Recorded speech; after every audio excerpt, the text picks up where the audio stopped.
Долгожданный студент таки вернулся с Марса и вписался прямиком во вторую роту ультрамаринов. Сегодня глянем, чему его там, научили за 30 лет. Разберем по винтикам все его механические культи, что он умеет в бою, какие есть геймплейные фишки, где силен, а где его быстро разбирают на запчасти, и почему он орет. За императора! За Амнисию! Это и многое другое обсудим в сегодняшнем видео. Приветствую вас, братья Астартес, с вами Култи, и вы на канале про Warhammer 40 000. Перед тем, как вести разговор за особенности Техмарина, давайте сначала познакомимся с ним поближе. Чем он отличается от своих братьев и почему предпочитает красный цвет для брони?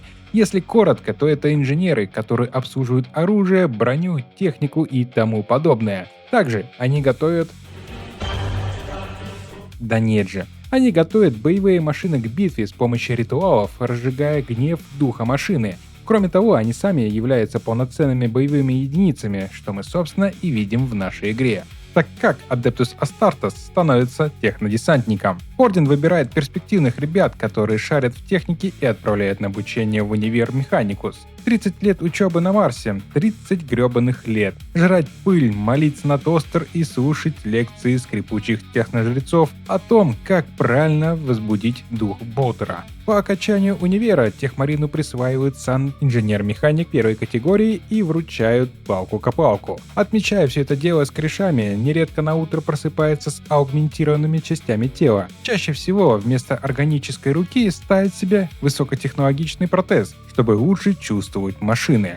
После чего он возвращается в свой орден. Зачастую свой доспех они перекрашивают в ржаво-красный цвет, отдавая дань уважения Adeptus Mechanicus, а на левом наплечнике оставляя знак ордена. Свой силовой ранец они заменяют подвижным алтарем амнисии, усеянной механическими конечностями, сварочными инструментами, плазменными резаками и орудиями. Далеко не все братья Ордена встречают Техмарина с распростертыми объятиями из-за их каких-то сомнительных учений. Клич за Амнисию – это буквально то же самое, что и за Императора. Амнисия считается физическим воплощением этой божественной силы, призванным направлять человечество, а Император является земным воплощением. Теперь перейдем непосредственно к нашему герою, что он из себя представляет в игре. Ебать, какой-то полурак, полуху. На первый взгляд может показаться, что это очередной сгусток тестостерона и брутальности с Болтером, схожим с геймплеем солдатом, но это только на первый взгляд. Да, у него действительно схожий арсенал с солдатом, но на этом их сходство и заканчивается. Сам разработчик написал, что это универсальный солдат с упором на ближний бой. Давайте проверим, а так ли это на самом деле. Что ж, для этого посмотрим и разберем его навыки, чему он там научился за 30 лет. Начнем с самого интересного, а именно с сервопушки. Эта способность действительно делает его особенным и многофункциональным, позволяющая делать несколько дел одновременно, аки Юлий Цезарь. Теперь по порядку. Когда способность готова к использованию, она автоматически отмечает приоритетные цели желтым прицелом. И тут уже есть неплохой бонус. Дело в том, что при прохождении операций и стратегем с ограниченной видимостью, пушка может отмечать цели за пределами вашего зрения, по которым может вести огонь, помогая нам ориентироваться. При активации способности пушка автоматически начинает шпиговать болтами противника, на котором висит метка прицела. Ей мы, кстати, тоже немного можем управлять, поворачивая камеру в нужную для нас сторону. Как правило, сервопушка не добивает противника, а лишь доводит до состояния...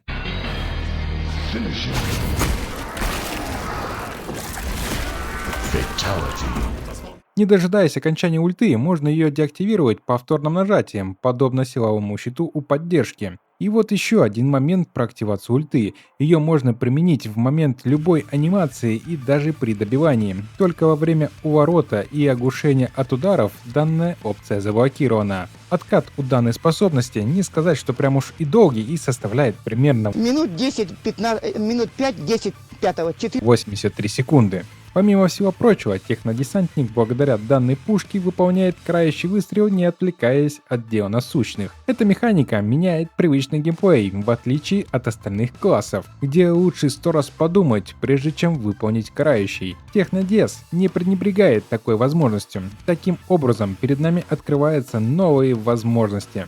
Теперь можно не бояться подзатыльников от боссов, продолжать комбинации в ближнем бою, отступать, отстреливаясь карающим выстрелом, Вариаций тут множество. Но, конечно же, за такую прекрасную механику мы должны чем-то расплачиваться. А расплачиваемся уроном от карающего выстрела. Он самый маленький по сравнению со всеми остальными пистолетами. В стоковой и плазменной версии урон составляет всего 58 единиц, а после парирования 87. Если же взять версию на снайперские выстрелы, то тут не ждите грандиозного урона. Он составляет примерно 59. Соответственно, после парирования всего 88. Есть и еще одна особенность, связанная с ультой и карающим.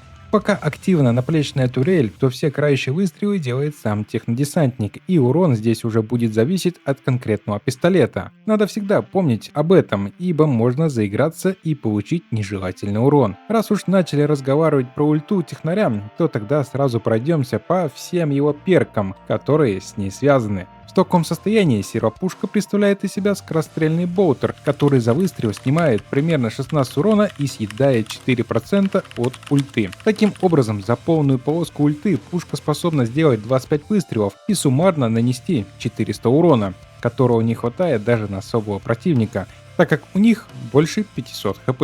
Но зато эффективно косит толпу мелких врагов, да и на боссах очень хорошо помогает. Взяв перк ритуал точности, наш помогатор становится намного мощнее и наносит урон в размере 108 единиц по противникам ближнего боя, а дальним снимает уже примерно 160 за выстрел. А если попало в голову, то урон доходит до 224. По зоантропам и летающим цианрогам урон прилетает 405 единиц, что делает их на один укус. По нейротропу урон тоже повышенный, примерно 166, а вот Тригону уже не так больно, так как эта бронированная тварь режет урон от стрелкового оружия, и там вы снимете каких-то 89 хп за выстрел. Помимо хорошего урона, эта вариация пробивает до 4 противников, стоящих друг за дружкой. За полную ульту пушка производит всего 5 выстрелов. Вывод тут следующий: чтобы уничтожить противника ближнего боя, вам потребуется 2-3 выстрела, смотря как повезет с хедшотом. Дальних мы кладем за 2, на особых потребуется полная ульта, ну кроме зоантропа, конечно. А колдуна хаоса так просто не возьмешь, его щиты поглощают урон,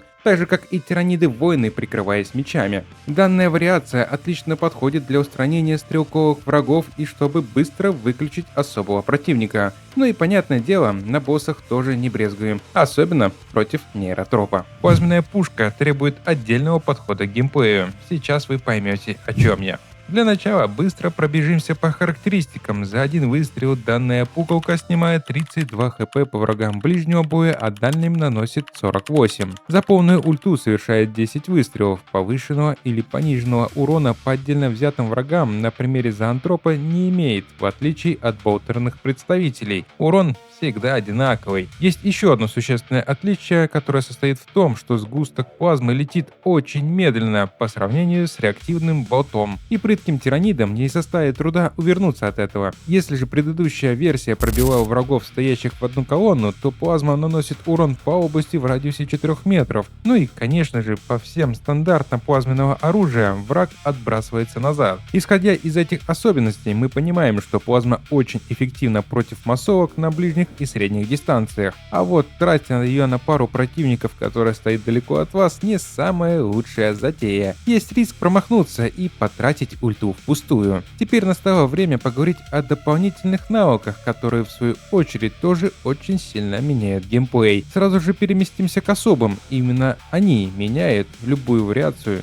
сервопушки. Стратегема обезглавливания. Убийство или вывод из строя элитного или более сильного врага с помощью сервопушки восстанавливает заряд способности на 100%. Откат 90 секунд. Если во время действия основной способности доводим до краснухи того же самого элитного врага, то способность откатывается, но не сразу, а только после того, как вы деактивировали ульту, даже если вы потратили ее не всю. Так что гулять так гулять и используйте способность по максимуму. Этот перк хорошо сочетается со всеми вариациями пушки, но особенно со снайперской версией и болтерной обычной. Смертельный периметр покрывает определенную зону шаром наподобие ауспекса солдата и атакует врагов в ней находящихся, тратя на это на 50% меньше энергии за выстрел.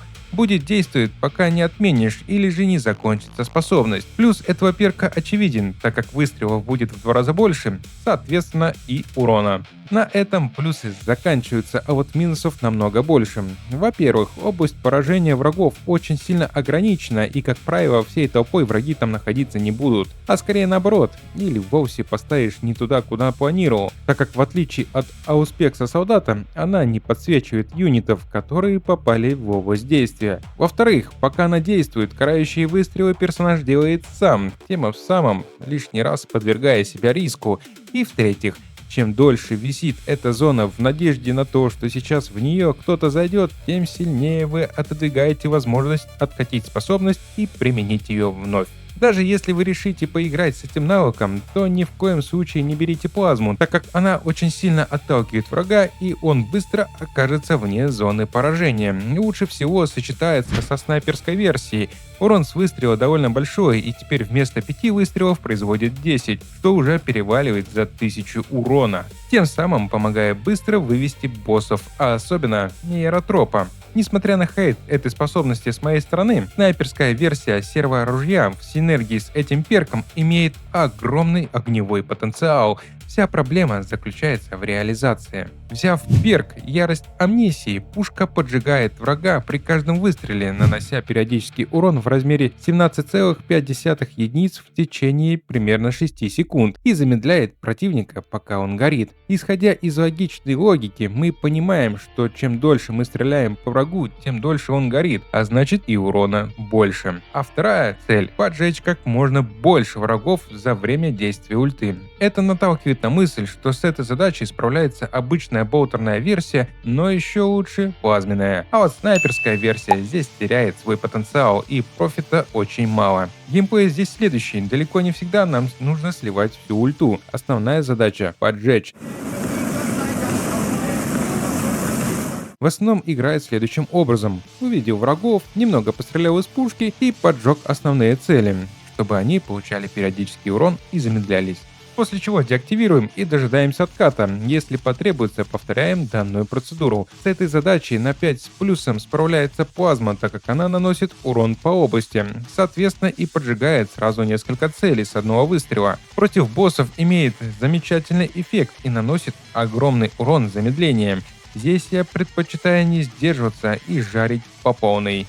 Вот мы и разобрали сервопушку со всеми ее вариациями и геймплейными особенностями. Осталось только рассмотреть дополнительные перки, которые могут немного апнуть наплечный дрын. Избранная цель. Враги, попавшие под обстрел сервопушки, получают на 15% больше урона в течение 10 секунд. Урон повышается от всех типов атак, как от дальних, так и от ближних, в том числе и сама сервопушка наносит повышенный урон. Не сказать, что это крутой перк, прибавка тут уж не такая значительная, но как дополнительный бонус пойдет. Да и выглядит лучше, чем альтернативные перки, до них мы еще дойдем. Взяв перк «Улучшенная подача боеприпасов», сокращается время перезарядки ульты на 15%, и теперь откат составляет 70 секунд. Перк действительно достойный и является отличным бафом для сервопушки.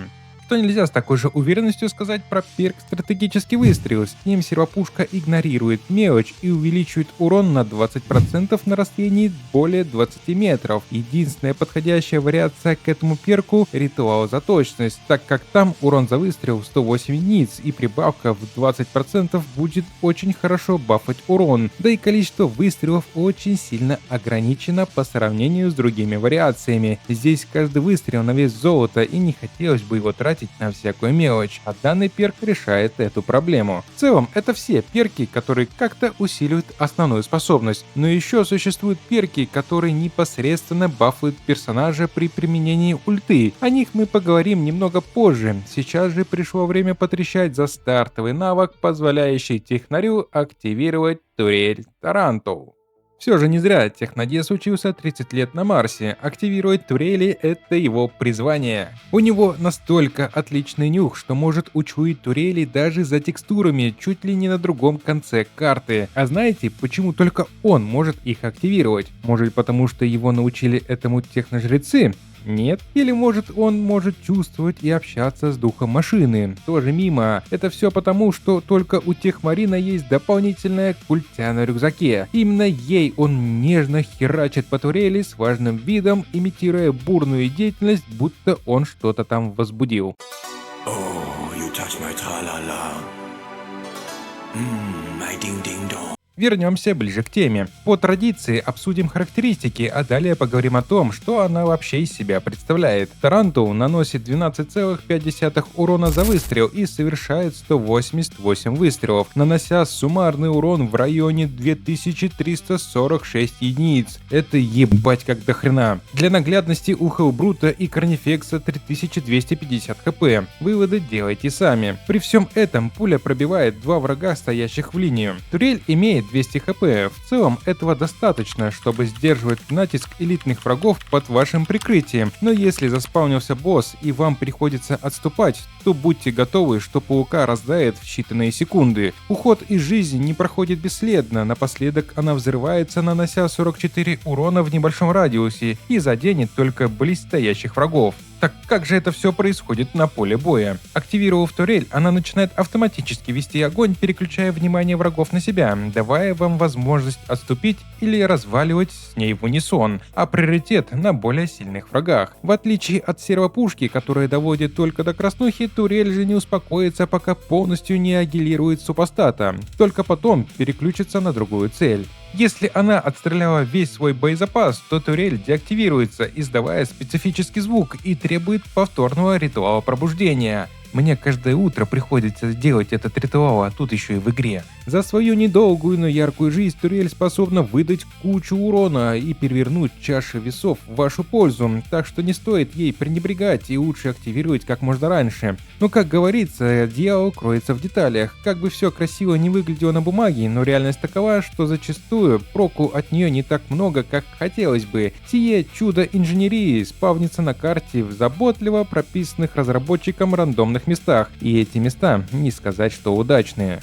Есть три сценария развития события локации. Первый заключается в том, что армия врагов появляется раньше, чем турель, тем самым заставляя вас справляться совсем самому. Запотев против врагов, показывая им невероятный скилл мега-дупер-пупер-кибер-кобры-котлеты и переводя дыхание, пробегая к следующей точке эскалации, можно наблюдать, как заботливо стоит турель где-то в сторонке. Конечно же, нельзя пробежать мимо, и ты ее активируешь, типа мало ли что. Вдруг впереди ждет засада, и вы сможете отступить под турель. Но отдаляясь все дальше и дальше, вы слышите предательский звук взрыва турели у вас за спиной. И так может быть несколько раз за одну катку. Сценарий номер 2.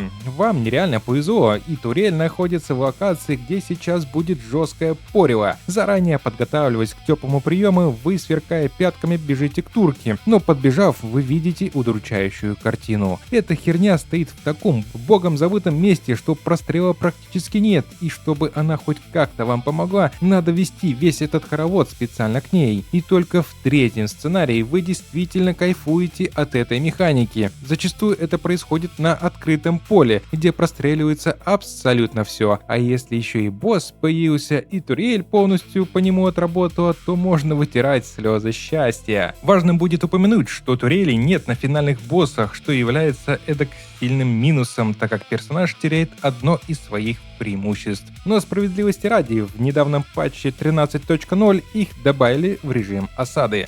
Не будем затягивать и разберем перки, связанные с туркой, и ответим на вопрос, а стоит ли их вообще брать. По достижению 5 уровня открывается командный перк «Укрепленная позиция», который апнули в новом патче. При активной турели в радиусе 15 метров отряд получает на 30% меньше любого входящего урона и одновременно с этим повышает ваш урон на 20%. Кайфово ведь, правда? Да не совсем. Начнем с того, что радиус всего 15 метров, это не так уж-то и много. Чтобы получать этот баф, надо прямо действительно держаться рядом с Тарантулом. А бойцы ближнего боя, такие как Бастион или же Штурмовик, маловероятно будут стоять на месте, ограничивая себя в пространстве. Скорее наоборот, они рвутся далеко вперед, и им этот баф до синей лампочки. Ну окей, тут еще можно поспорить и специально в пати взять исключительно бойцов дальнего боя. Но с учетом того, как бывают криво раскиданные турели по карте, сразу отбивает желание брать этот перк. Да и есть намного лучше из командников, до него мы еще доберемся. Следующий перк нас встречает на 15 уровне. Улучшенный Тарантул увеличивает урон турели на 30%, а боеприпасы на 50%. Урон с выстрела теперь составляет 12,5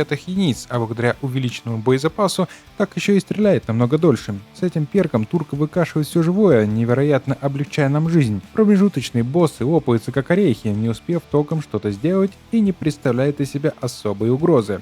Как бы все вкусно не звучало, но на все есть воля императора, и далеко не факт, что вам так сильно повезет с респауном турки, врагов и боссов на карте. Синергия арсенала. При нахождении рядом с активной турелью скорость отката сервопушки уменьшается на 25%. Несмотря на хороший баф, проблема все та же самая, которую я уже озвучил ранее. Какой смысл крутиться возле этой турели? Да и толпа врагов вас спокойно может вытеснить из радиуса действия перка. Последний перк находится в престижах под названием «Взрывная турель». Когда чудо-творение Механикус взрывается, то урон от взрыва увеличивается на целую 1000%. А радиус на 20. Несмотря на такой бешеный прирост, урон всего составляет 440 единиц. Это действительно солидный урон, способный нокаутировать любого элитника и оставить еле живым особого врага. Опять же, все красиво на бумаге, но маловероятно, что вы будете лицезреть картину, как толпа врагов будет вокруг нее танцевать, пока она не хлопнет, забрав с собой добрую половину волны врагов. По крайней мере, я не встречал. В заключение, что касается турели и ее перков, то я настоятельно не советую упарываться в билд на ее усиление, так как это очень непредсказуемая история. Бывают случаи, что на протяжении всего забега ты не встречаешь адекватно поставленной турели, или же пока ты ее активируешь, твои братья уже стряхивают кровь врага со своего оружия, а на финальных боссов ее нет, и добрая половина перков становится бесполезным мусором. Особо на нее рассчитывать не стоит, лишь как приятному бонусу на протяжении всего забега. Я в самом начале видео цитировал разрабов в описании класса, что Технодес хорошо себя показывает в ближнем бою и делает на это ставку. Давайте посмотрим, какие у него для этого есть перки, а их тут и правда немало. Размашистый удар увеличивает урон на 20% от заряженных атак. Данный перк работает даже с силовым шагом назад силового топора. Чтобы не быть многословным, то давайте пробежимся по остальным и тогда сделаем вывод. Развитие успеха. После покупки курсов у инфо-цыган урон в ближнем бою увеличивается на 20% в течение 15 секунд. Протокол контрнаступления. После использования сервопушки урон увеличивается на 35% в течение 15 секунд. Взяв данный перк, наш геймплей сразу переходит в русло ближнего боя, когда активируем ульту, иначе смысл теряется. И финальный перк находится в престижах – яростный карательный выстрел, который также увеличивает урон в ближнем бою на 25% в течение 5 секунд после карающего выстрела. Как мы видим, Техмарин бафается буквально от всего. Ударил – баф, парировал – баф, включил ульту, еще баф, чихнул не в ту сторону, и то сделал 20%, делая его поистине мастером Шаолиня. Видимо, за 30 лет его обучали не только гайки крутить. Но в действительности маловероятно, что вы соберете комбо из всех бафов на урон. Тем не менее, одновременно собрать комбинацию из 2 или 3 перков вполне реально, хотя и не на продолжительный срок. А если еще добавить реликвию гнева, которая апает урон на 35%, то тогда вообще всем полный пиздец. В совокупности все эти перки действительно делают здоровенный акцент на то, чтобы бить рожу врагу в ближнем бою, и Техмарин с этим справляется на ура. Что не скажешь про дальний бой, здесь перков не так много, но все же о них стоит поговорить.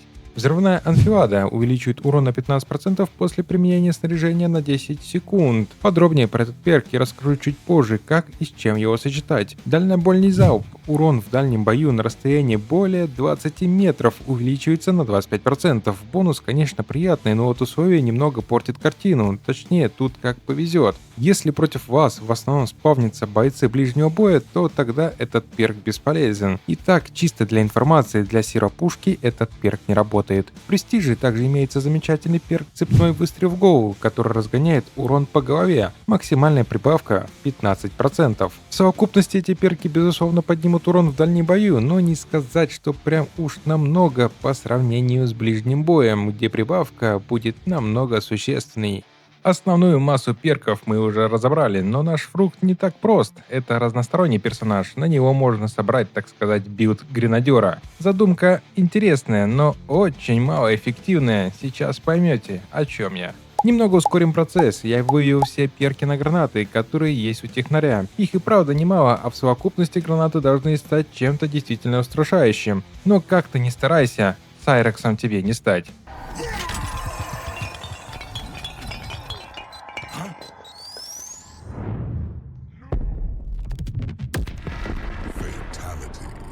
Ты и так уже хищник. Ладно, давайте к делу. Один из самых, на первый взгляд, перспективных перков – это на урон в 35%. Чтобы понимать, о чем речь, для наглядности я сделал небольшую таблицу с гранатами. Как мы видим, урон от осколочной составляет 64 единицы, после бафа 86. И что это дает? Да нифига, собственно говоря, не дает. Мелочь как умирала, так и умирает, а элите общества мы наносим немного больше урона, который сильно-то и не зарешает. Про шоку вообще молчу, там урон мизерный, все зависит от продолжительности нахождения в луже. Прибавка 35% толком ничего не изменит. Что касается Краки, то тут мы ощутим изменения. До бафа она сносит 384 хп, а после 518, что выводит из строя любого особого врага, за исключением Биовора, у этой твари 600 хп, тогда как у основной массы 520. Ну а Мельта как разносила все в труху, так и разносит. Только теперь она делает это немного увереннее. В Престижах есть навык, увеличивающий радиус взрыва аж на 15%. Как и в случае с уроном, каких-то особых изменений вы не почувствуете вообще. Далее перки на усиление урона по врагам. В первом случае после использования гранаты увеличивается урон в дальнем бою на 15% в течение 10 секунд. Во втором у врагов задетой гранатой снижается защита на 25% от любого типа урона, опять же на 10 секунд. В синергии два этих перка дают бодрый прирост. Идея тут проста: закинул подарок и начинаешь пенетрировать изо всех орудий. Ради эксперимента и разнообразия можно попробовать поиграться с такими перками, но есть несколько важных условий, так как гранаты очень ограниченный ресурс. Первое. При таком подходе используем исключительно только осколочные гранаты, так как у них самый большой радиус поражения. Урон от самой гранаты нам не так важен, главное задеть больше врагов, чтобы снизить их защиту на 25%. Второе. Чтобы не зависеть от рандомного появления гранат на карте, с вами обязательно в пати должен быть солдат с командным перком на пополнение гранат. Помимо этого, желательно бы взять еще перк «Восстанавливающая очередь» для дополнительного обеспечения себя гранатами. Несмотря на уклон в сторону гренадера, я все же не советую брать командник обеспечения отряда, который дарует дополнительный заряд снаряжения, кроме мельта-бомбы, так как вам будет хватать ресурсов для пополнения снаряжения, а дополнительная одна граната особо не зарешает, да и существует куда лучший командный перк. Стоит ли в таком случае рассматривать престижный перк на увеличение радиуса от взрыва? Думаю, что не стоит. Дополнительно 1,5 метра радиуса погода не сыграют, и вы лишите себя другого крутого перка. А там действительно есть из чего выбирать. До этого момента мы разобрали перки, которые так или иначе влияют на то, как мы быстро будем потрошить врагов. Вариантов тут навалом: сервопушка, турель, ближний, дальний бой и даже гранаты. Но теперь время пришло выяснить, а чем же ему самому защищаться. Отражение топора амнисии. После идеального парирования или блока получаем на 25% меньше урона от дальних атак в течение 10 секунд. Так как технодес больше ориентирован на ближний бой и вам довольно часто придется парировать, то в целом перк имеет место быть. Но тут придется выбирать между уроном или защитой. Командный перк «Полевой ремонт», на мой субъективный взгляд, является лучшим из командных, особенно для тех, кто постоянно находится на первой линии и зачастую добивает врагов. Броня сильно решает. Беспощадная очередь, пока активна сервопушка, у вас есть антиконтроль. Эффект длится на протяжении всей ульты и еще 15 секунд после ее окончания. Это единственный перк Технодеса на антиконтроль. Да, безусловно, силовой меч и топор тоже имеют перки на антиконтроль, но они работают только при определенных условиях. Опять же, придется выбирать между уроном от ульты или же защитой. Антиконтроль, конечно, хорош, но спасает далеко не от всех атак. Тем не менее, не стоит его сразу отметать, в каких-то ситуациях он прям действительно спасает. И если вы часто подставляетесь, то стоит рассмотреть и попробовать с ним поиграть. Укрепляющая очередь дарует один сегмент брони при убийстве или доведении до состояния фаталити при помощи сервопушки. Да, я уже говорил, что броня это must-have, но у нас же имеется командный перк, который закрывает потребность в броне. Так что этот перк в мусорку. Теперь перемещаемся к престижам. Там есть 3 перка, повышающих выживаемость. Защитная стойка на резист от урона в дальнем бою на 20% при окружении 5 или более противников. В синергии с отражением топора позволяет наглеть в ближнем бою под огнем неприятеля, но вы не станете неуязвимы. Усиленный стимулятор, если раньше и приносил большую пользу, но с появлением новой аптечки, которая постепенно регенерирует все здоровье, данный перк ставится под большое сомнение, так как не факт, что он вам вообще пригодится за игру. Единственный большой плюс, что с его помощью проще аннулировать штраф за смерть. Последний перк, который осталось разобрать, абсолютная концентрация. Я его отнес в категорию перков на выживаемость, даже несмотря на то, что он заточен под турели. Это обязательный перк на Техмарина, если вы не хотите, чтобы ваше геносемя попало в руки апотекария. Анимация включения турки довольно продолжительная, и за это время вы 100% получите по шее за такую наглость. Да и с его помощью можно засейвиться от потенциального урона. Техмарина не обделили выбором оружия. Основное, пистолеты, ближнего боя, все в достатке, и можно выбирать под свой стиль игры. Все же я хочу вставить свои 5 копеек в тему того, с чем комфортнее играть. Я не буду рассказывать про каждый перк отдельного оружия, ибо это дико скучно и неинтересно. Для начала надо просто понять и определиться, для чего Техмарину нужно основное оружие. Для этого и был произведен анализ всех перков, который показал, что у него нет способов пополнения боеприпасов, кроме как коробки, раскиданные по карте. Да и перков на дальний бой раз-два и обчелся, в отличие от ближнего боя, или же сервопушки, на которых и будем делать акцент. Несмотря на название, основное оружие у данного класса это в большей степени дополнительное, предназначение которого харасить врага, пока он к вам бежит, возможность перестреливаться с дальниками и быстрее регенерировать белое здоровье. Так сказать, для обеспечения минимального комфорта от игры. Начнем с автоматической болт-винтовки. К сожалению, кроме разочарования, данная пуколка ничего не вызывает. Какие тут плюсы? Ну, она скорострельная и довольно точно стреляет от бедра. А еще как бы все. Ну вот минусов куда больше: отсутствие разнообразия вариаций, соответственно и малое количество перков. Как итог, довольно скромный урон. Маленький боезапас с версией на точность, а с вариацией на патроны разброс при стрельбе настолько сильный, что ты чаще попадаешь во врагов, стоящих рядом с целью. Данный экземпляр давно просится на ребаланс, и пока этого не сделали, советую не смотреть в его сторону. Пока что бесполезный кусок железа, стреляющий горохом в молоко, вызывающим только приступы диареи. В отличие от предыдущего представителя семейства болтовых, обычная болт-винтовка богата на перки и различные вариации. Если обобщить, то этот болтер обладает довольно маленьким магазином и боезапасом, но компенсирует повышенным уроном в голову. Из-за низкой скорострельности комфортно играть на средней и дальней дистанции, выдавая точную очередь в голову, но вблизи эффективность резко падает, а при стрельбе от бедра пушка ведет себя хаотически. И нет, я сейчас не про ересь, а про то, что вы можете удивиться, куда иной раз улетают болты. В целом, данный агрегат мне нравится, играя за солдата, особенно версия с подствольником, которая под ауспексом творит грязь. Но вот на Техмарине он как будто неуместен. Патроны заканчиваются настолько быстро, что ты даже понять этого не успеваешь и начинаешь проверять каждый обоссанный угол в надежде найти заветную коробку с пульками. А если взять версию на патроны, то уже сильно проседает урон. Но все же, если захотите поиграть с самым культовым болтером вселенной 40к, то рекомендую версию на X2 урон в голову, как самая комфортная по всем показателям из представленных версий. Главное, не забываем взять как можно больше перков на урон в голову. Болт-карабин Oculus обладает довольно неплохими качествами. Рассматриваем версию только на урон в голову, все остальное – шлак. В целом, это касается любого болтерного оружия. Самое важное – это хедшот.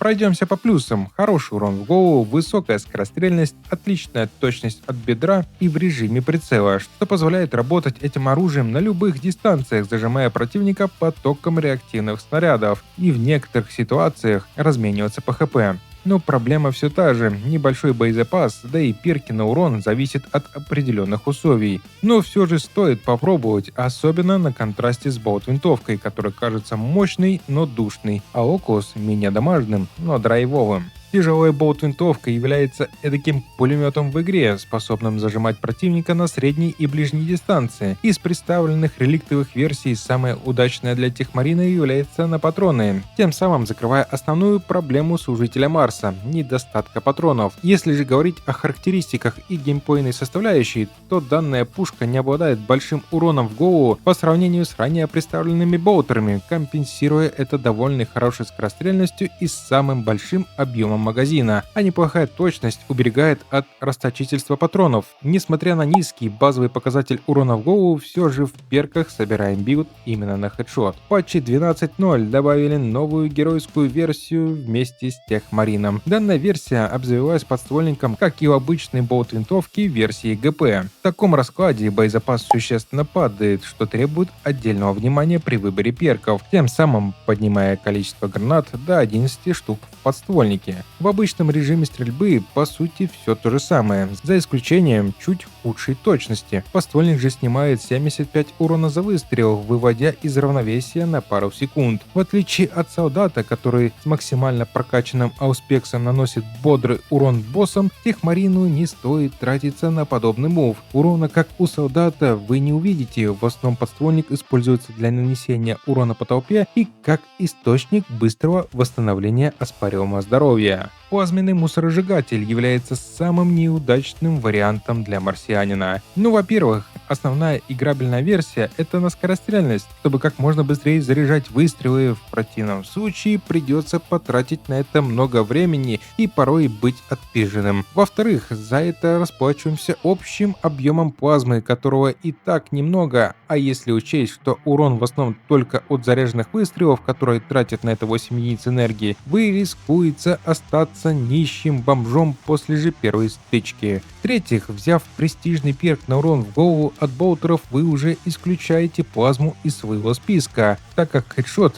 она не ставит. А в-четвертых, тут и говорить больше нечего, но все же если вы адепт БДСМ, то, как говорится, милости прошу.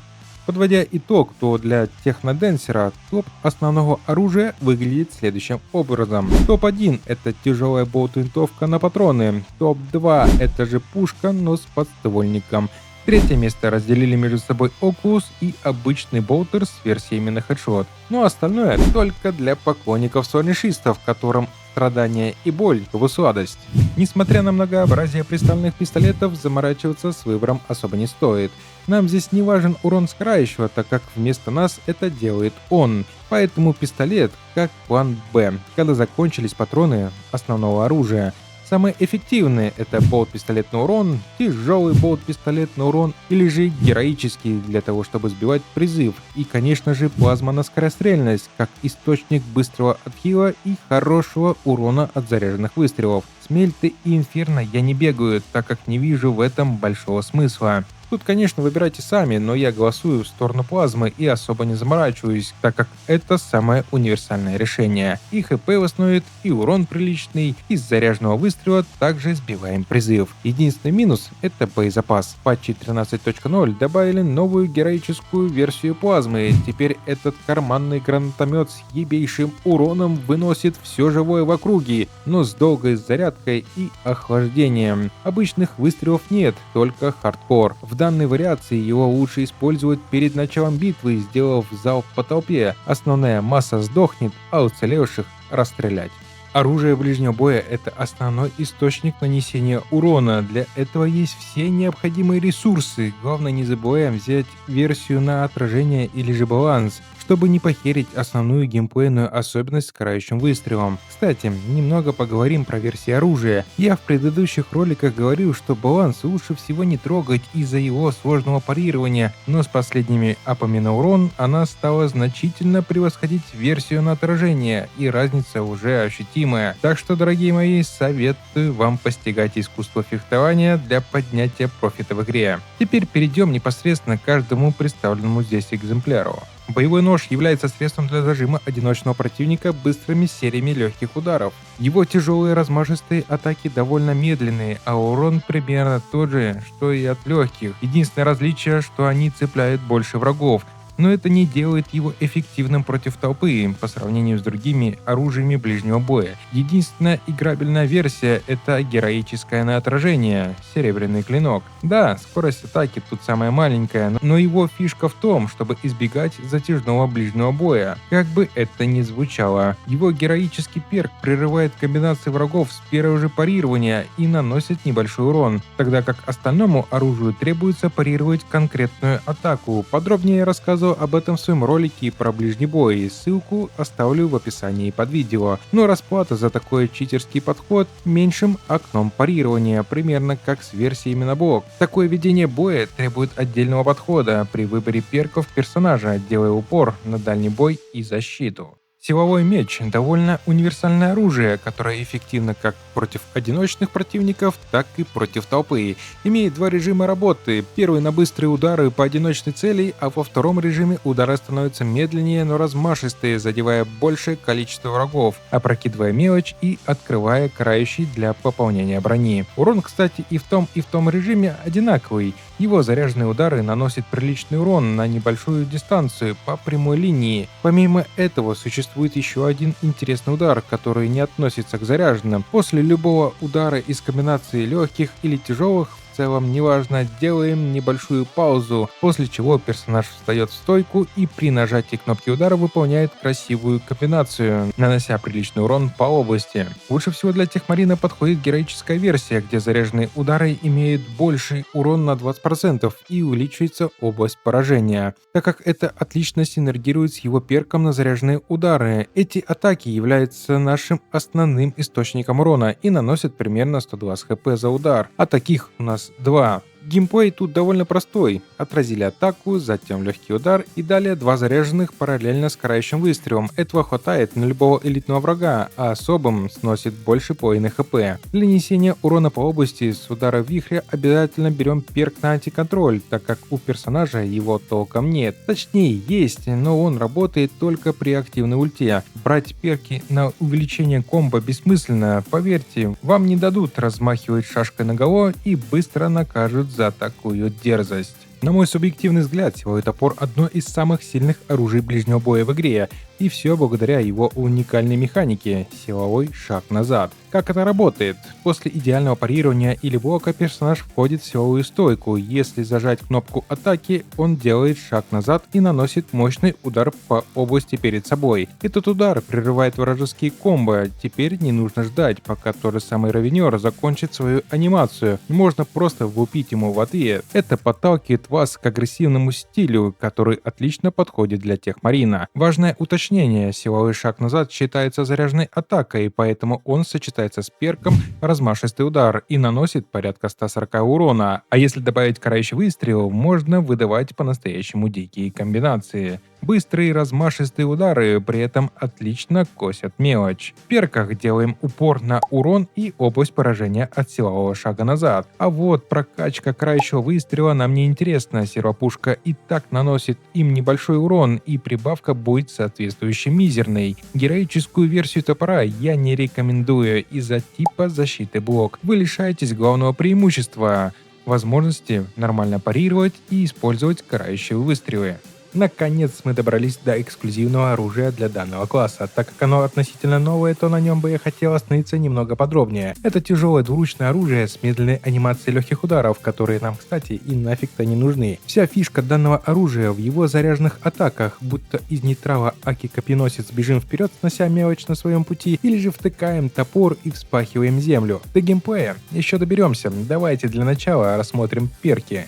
Конечно, про все подряд говорить не буду, но все же хочу отметить несколько из них. Во-первых, начинаем с верхней ветки и прокачиваем все, что там есть, так как в нижней перки на скорость атаки легких ударов, которые, как я уже говорил, нам не интересны, ибо профита очень мало. Цель номер 1 — это перк на резист от урона дальнего боя в 50% при пробежке с копьем. Конечно же, вы не станете неуязвимы, но так или иначе повышаете вашу выживаемость. Цель номер 2 — это перк на антиконтроль во время зарядки силового удара. Тем самым мы можем избавиться от выбора перка на антиконтроль при активации сервопушки. Да и сам удар заряжается не быстро, поэтому будет обидно, если его будут сбивать каждым чихом. Чтобы уменьшить скорость зарядки вашего основного удара по области, берем перк «Быстрая зарядка». Это цель номер 3. Распинаться, насколько он полезен, я не буду. Думаю, и так все прекрасно понимают. Лично я финалю перком на дополнительный удар заряженной атакой, что позволяет наносить неплохой урон с 2 ударов и при полной зарядке выносить элитных врагов. Но тут палка на 2 концах. Смысл в том, что мы сами можем подставиться, так как анимация всей комбинации с зарядкой довольно продолжительная. Оружие довольно простое в освоении и к нему быстро привыкаешь, но все же есть несколько геймплейных моментов. Начнем с пробежки или, как правильно, ярость амнисии. Она выполняет сразу несколько функций. Во-первых, как нетрудно догадаться, она нужна для сокращения дистанции с врагом. Причем во время пробежки мы начинаем возбуждать наконечник, и чем дольше мы бежим, тем сильнее, а понять это можно по его мерцанию, максимум до 3 раз. При контакте с врагом начинаем его насаживать на бутылку, в смысле на копье, пропорционально тому, сколько раз возбудили. От дикого удовольствия элита краснеет на глазах, а дальше вы знаете, что с ними делать. Впритык не стоит использовать ярость амнисии, урона почти нет, а персонаж долго выходит из анимации после удара. Во-вторых,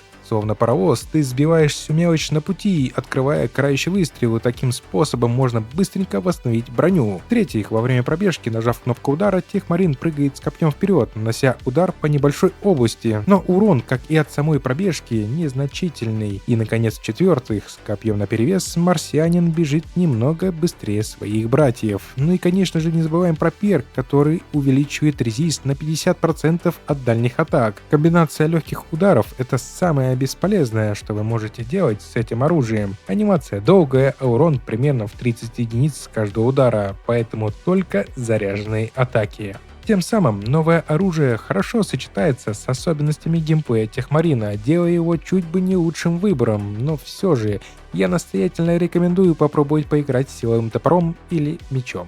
Техмарин получился довольно интересным и разноплановым персонажем со своими фишками и особенностями. Несмотря на нововведение, он довольно прост в освоении. Да, безусловно, у него есть минусы, но у него огромный потенциал в уроне за счет сервопушки, турели и перком на урон как для дальнего боя, так и для ближнего. Хоть он якобы и заточен под ближний бой, но, к сожалению, у него нет навыков на резист от ближнего боя, а антиконтроль в основном только если пожертвовать уроном при использовании ульты. Своего рода стеклянная пушка бьет сильно, но и получает по полной, поэтому надо быть предельно аккуратным. Вот мы и подбираемся к концу нашего видео. Возможно, у вас сформировалась следующая мысль: Коути, ты задрал весь ролик, трещишь про какие-то перки, топоры, болтеры, будь они неладные. Просто покажи, какие билды на него выбрать, и все. А то тут развел полемику на 50 минут. Безусловно, я покажу вам пару билдов, но весь этот словесный понос я не просто так выдал. Конечно же, я могу вам скинуть билды и сказать: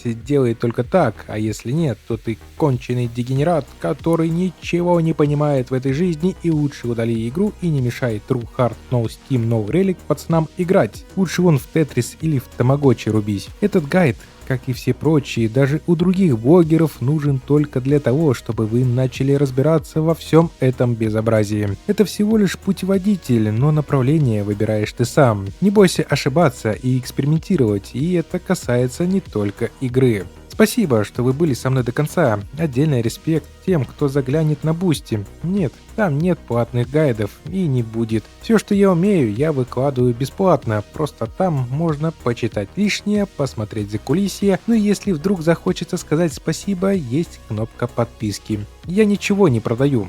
Вся ваша помощь чисто добровольная. Ссылка в описании канала и под видео. При любом раскладе спасибо большое, что смотрите мое творчество, а ваши теплые комментарии греют душу, и это поистине бесценно. Не забывайте подписываться на канал, ставить лайки и писать комментарии. Будет интересно узнать, как вы относитесь к Техмарину и с какими билдами любите играть.